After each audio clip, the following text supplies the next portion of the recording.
point is that somewhere along the line, I don't think it's in this galaxy. I think this galaxy has been somewhat investigated, and it's impossible for our type of being to live on these planets. But I think somewhere along the line there is something out there. But be it as it may, we have no idea. And that's the other thing. We know. I always used to say this on my old radio show.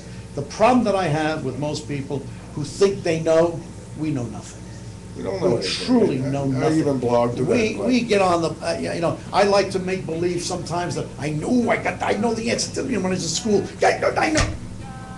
We really don't know. You know what somebody else told you. Yeah, I know what somebody else told me. And I know what I read someplace else. And I know what I watched on TV. My wife gets mad at me. She goes, "You watch a lot of TV." You know why? I watch it. Number one, I'm retired. I don't have to sit around. I either read a book or I watch television or I write. And I try to write creatively. To the point that I try to do abstract things when I write. Like one of the books I'm writing is called Beginning. What it is? My theory of how we started on this earth. That's my theory.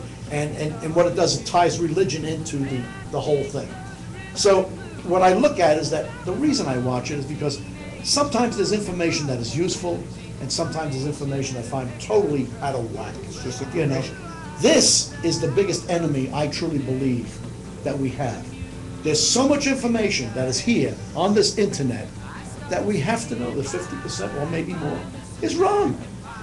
Wikipedia, which is probably the most reliable of all the information givers, is wrong. I would gather 100% wrong. I like to go with that. It's like people tell me that TV is mindless and it's No, it's entertaining to me. Yeah, well, this is my point. You've got Dance with the Stars. Yeah, that's what I watch it for. I say to them, wait a minute, that's what television is perfect for. Entertainment. What it's not good for is getting your information about politics, about news, about real information.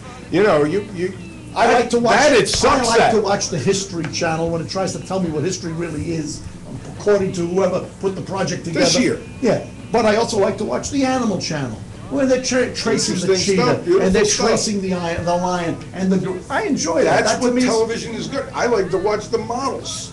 The next American's top model. Okay, go in and watch the models. Why? Because I'm looking at pretty girls for a half hour. What do I care? And I'm not trying to get information out of this. I'm watching pretty girls. That's all.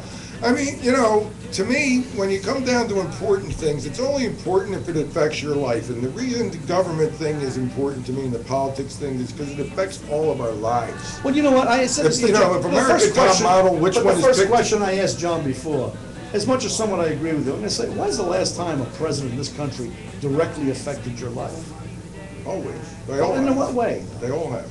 But in what way? Name one way that your life, that you couldn't do something that you wanted to do because the president was the person in charge at that time.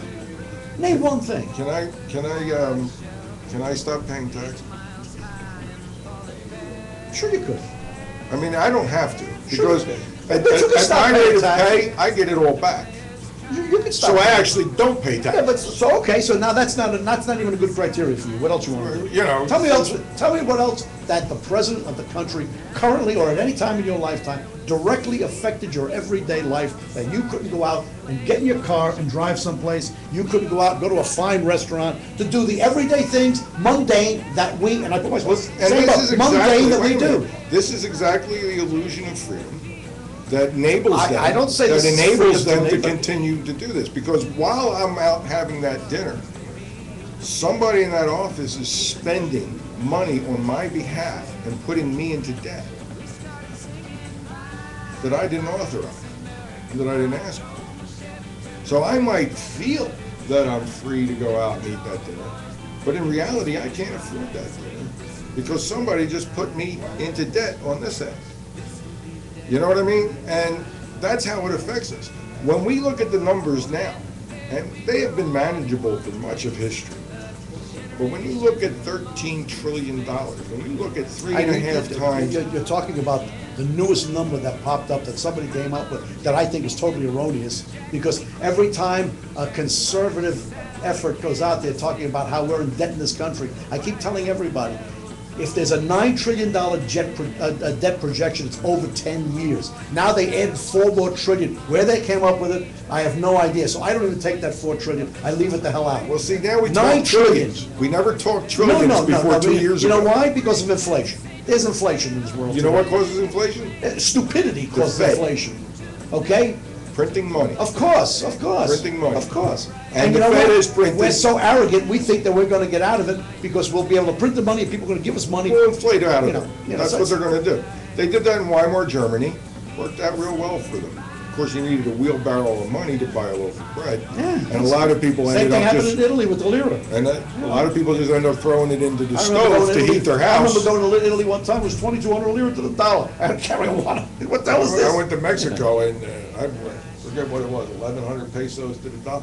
They wanted to buy my $100 bills like, Sure. they were following me down the street. Well, you know, Ron, look, I guess what I'm trying to say that is that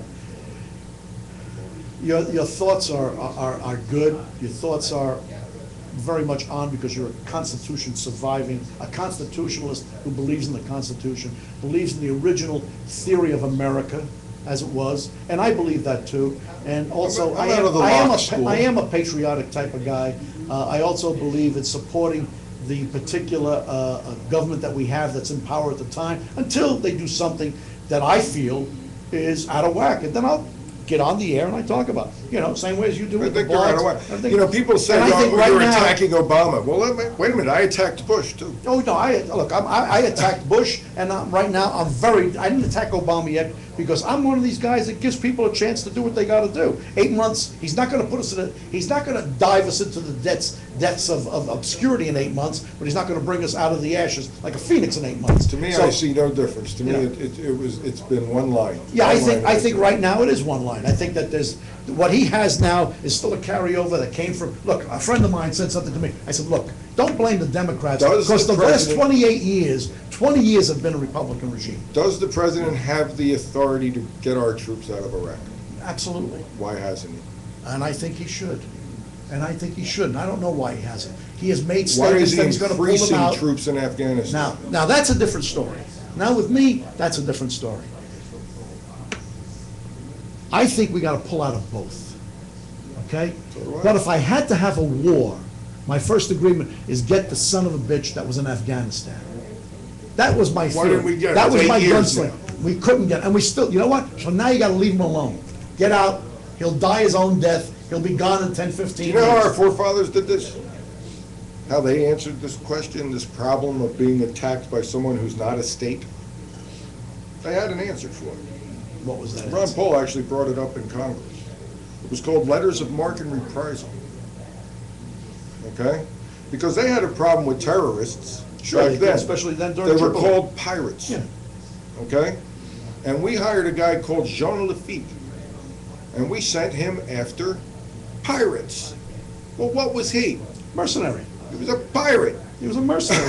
For us, he was a mercenary. But what we did was we gave him Well, he letters also of marque helped and us- reprisal, he which said to other countries that, hey, if you have a deal with the United States, you respect the United States, okay, you have a treaty with us or whatever, you will honor this guy, give him a port, and you will let him go about his business because he's on business for us.